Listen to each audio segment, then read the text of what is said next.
અમદાવાદના Anandnagar police station વિસ્તારમાં આવેલા રાજીવનગરમાં થયેલી નટુ પરમાર હત્યા કેસમાં પોલીસે મોટી સફળતા મેળવી છે.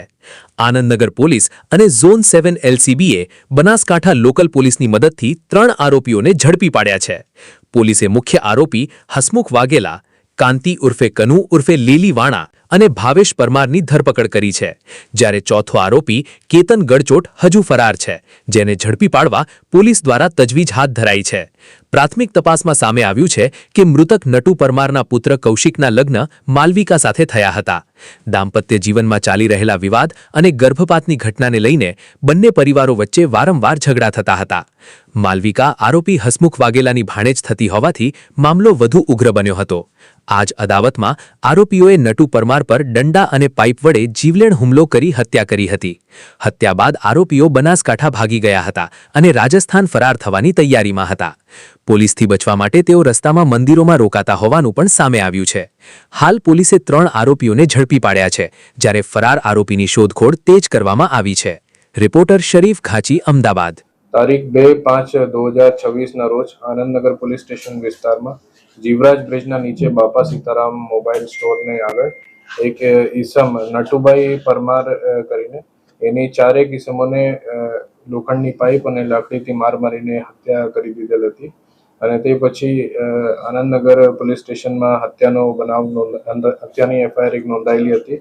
તે પછી તરત જ આનંદનગર પોલીસ સ્ટેશનની અને ઝોન 7 એલસીબીની ટીમ એની શોધખોળમાં, એની ઓળખાણમાં અને ડિટેક્શન માટે પ્રયત્નશીલ થઈ ગઈ હતી. એ દરમિયાન એનો લોકેશન બનાસકાંઠામાં મળ્યું હતું અને બંને ટીમ બનાસકાંઠા રવાના થઈ અને બનાસકાંઠા લોકલ પોલીસની મદદથી પણ એ 4માંથી 3 આરોપીઓની દાંતીવાડામાંથી ધરપકડ કરેલી છે. એમાં જો મુખ્ય આરોપી છે એનું નામ છે હસમુખ વાઘેલા. એ ઉંમર 34 વર્ષની છે, 9મી સુધી ભણેલા છે અને એ ઓફિસ બોય તરીકે કામ કરે છે. અને બીજો આરોપી જો છે એ કાંતિભાઈ છે ઉર્ફ લીલી વાડા. એ પ્લમ્બિંગનું કામ કરે છે અને 46 વર્ષની ઉંમર છે, ધોરણ 9 સુધી ભણેલા છે. એમાં ત્રીજો આરોપી ભાવેશ પરમાર કરીને છે, એની ઉંમર 36 વર્ષ છે, 9મી સુધી ભણેલા છે અને લાલ દરવાજામાં લોખંડની દુકાનમાં કામ કરે છે. અને એક ચોથા આરોપી અત્યારે પકડવાનું બાકી છે, જેનું નામ છે કેતન ગલચોટ. આ હત્યાનું મૂળ કારણ એવી છે કે જો મરણ જનાર છે એના દીકરા છે કૌશિક, અને કૌશિકની લગ્ન 5 વર્ષ અગાઉ પ્રેમ લગ્ન થયા હતા માલવિકા જોડે. અને માલવિકાની મધર વર્ષાબેન, જો મુખ્ય આરોપી છે હસમુખ વાઘેલાની કૌટુંબિક બહેન છે. અને 28/4 વર્ષાબેન એના દીકરી માલવિકા અને કૌશિક જોડે ઝઘડો થતો હતો, જેમાં હસમુખ સમાધાન માટે ગયા હતા. અને તે પછી હસમુખ અને સાથીઓ જોડે કૌશિકને ઘરે ગયા હતા, જ્યાં હસમુખ અને મરણ જનાર નટુભાઈ વચ્ચે ઝઘડો થયો હતો. અને એ ઝઘડાની અદાવત રાખીને 2 તારીખના દરમિયાન એને હસમુખે अपने સાથીઓ સાથે જઈને લોખંડની પાઇપ અને લકડાથી માર મારેલ હતી, જેમાં એની મૃત્યુ થઈ ગઈ. એક આરોપીની અત્યાર સુધી તપાસ ચાલુ છે એને ગોતવાની, અને બીજા આનંદનગર પોલીસને આગળની કાર્યવાહી હાથ ધરી છે. સર, મૂળ ઝઘડો શું હતો? કારણ શું છે? કારણ શું ઝઘડાનું? એના એક લાઈનમાં એવું કહી શકે, જો આપણે મેટર્નિટી લગ્નના ડિસ્પ્યુટ જો છે એ કારણ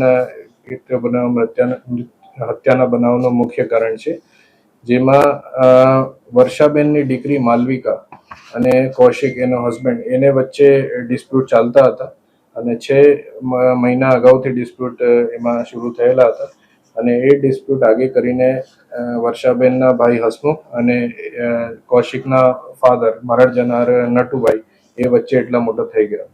સર, મુખ્યત્વે કારણ હકીકત શું સામે આવી છે? ક્યાંક ને ક્યાંક એવી પણ વાત સામે આવી હતી કે જે મિસકેરેજની વાત હતી, તેને લઈને બંને પરિવાર વચ્ચે છેલ્લા 6 મહિનાથી મનદુખ ચાલી રહ્યું હતું.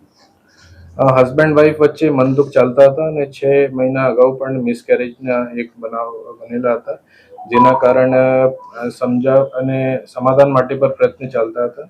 અને એ જ દરમિયાન 28 તારીખે એ જો હસમુખ અને નટુભાઈ વચ્ચે એક ઝઘડો થયો હતો અને એ ઝઘડાના અદાવત રાખીને મર્ડરના બનાવ બનેલા છે. ગર્ભપાત જે થયો તો નેચરલ કોર્સમાં થયો તો કે કૌશિક દ્વારા કરવામાં આવ્યો તો, કૌશિકના પરિવાર દ્વારા કરવામાં આવ્યો તો, એ તપાસમાં શું સામે આવ્યું છે ગર્ભપાતને લઈને?